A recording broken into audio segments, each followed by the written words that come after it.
Hi, folks. We're going to talk a little bit as I walk. We're going to have a walk and talk. We're going to talk about a little forgotten history. I know, right? History forgotten? Forgotten or brushed under the rug? You be the judge. We're going to talk about the Order of the Gormogon, or the Gormogons. Secret society that appeared in 1724.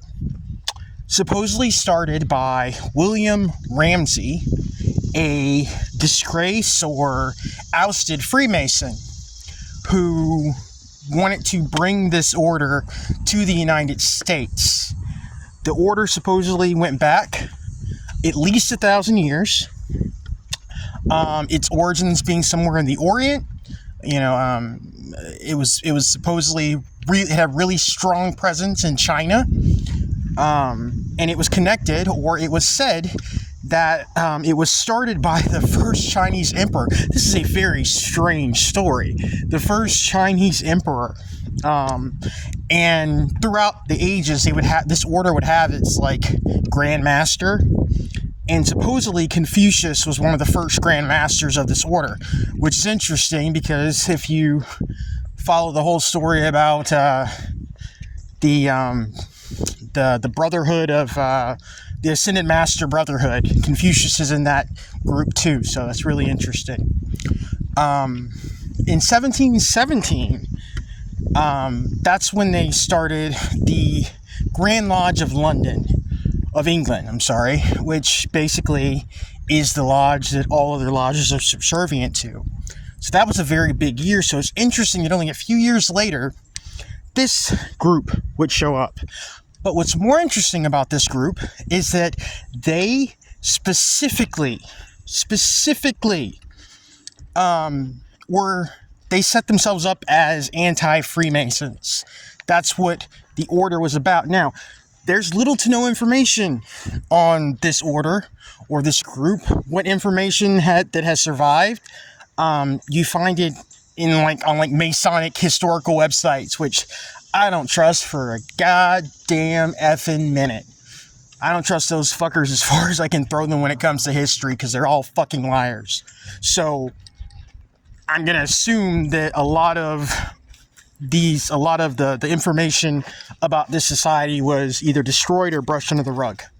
You can't have a group that literally claims to be anti-Masons that existed, and you expect, the fucking Masons to keep that information out there and actually be, agreeable or honorable with that kind of thing, which is so funny because you hear the title honorable so much in these groups.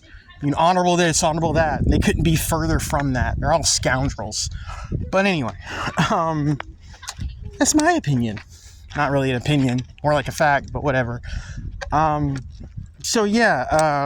There's little to no information on them in existence, other than basically what I told you. Supposedly the order had a very short lifespan. I don't believe that.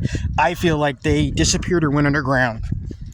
But supposedly when the order fell or disappeared, it was in 1738, the same year that Pope Clement put out the treatise on against Freemasonry.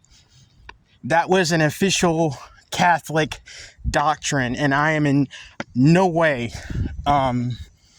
in love with the Catholic Church, but I always find it interesting. I find it interesting whenever anybody is like, yo, those Masons gotta go.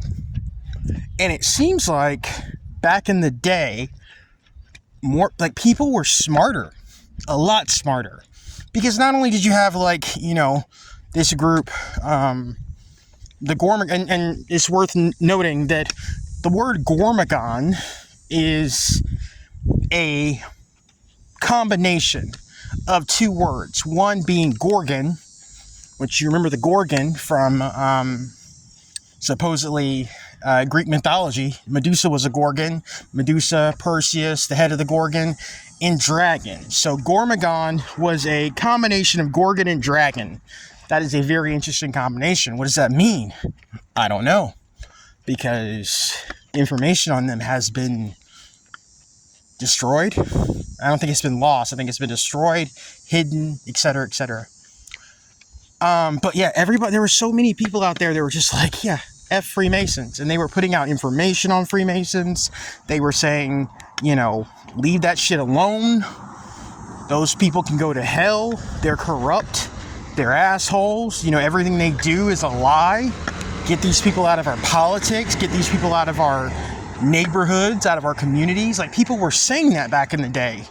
Now suddenly it's just like, oh, Freemasons, those are the nice guys that make the pancakes. It's like, no, they're not. They're not. It's the same shit now, but it's become part of Americana. You know, that's part of the Masonic restructuring of America. Even though they've had a presence since the creation of America, there was a back and forth. There was a battle. And then suddenly that battle just kind of became an acceptance. But back in the day, people were just like, yeah, no, this doesn't make any sense. Like, how can we expect these people?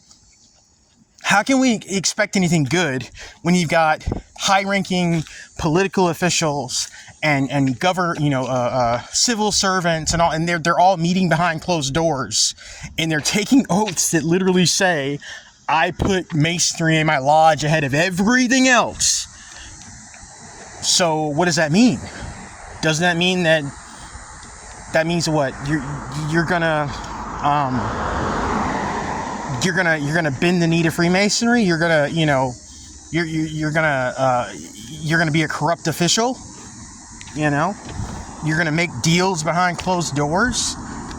You know, to make sure that Masonry comes out ahead every time? That's what it sounds like to me. And people kind of got that, but alas, everybody got dumber, it seems, as the years went by. Good old brainwashing and indoctrination. Anyway, now if there's anybody out there, possibly, that has information on the Order of Gormogon, please tell me, let me know, whatever you know. I would love to hear it. But otherwise, it's just an interesting aspect of history. One more part that seems like it was brushed under the rug, or in this case, again, destroyed or hidden. So, you guys take it easy. I'll talk to you when I talk to you.